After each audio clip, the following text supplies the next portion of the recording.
How to see who shared my post on Instagram. Hi everyone, I'm here to assist you today. Without any delay, let's jump right in. First, open Instagram on your device.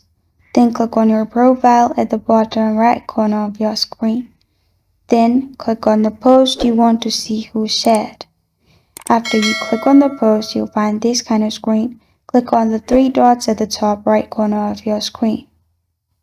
Then you'll find all these options. Click on View Story Reshares, which is the second option.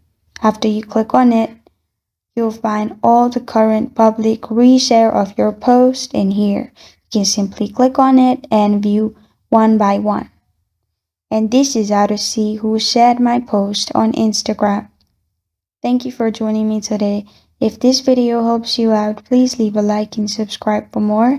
Got a question or want to suggest a topic, comment below. Thank you for watching.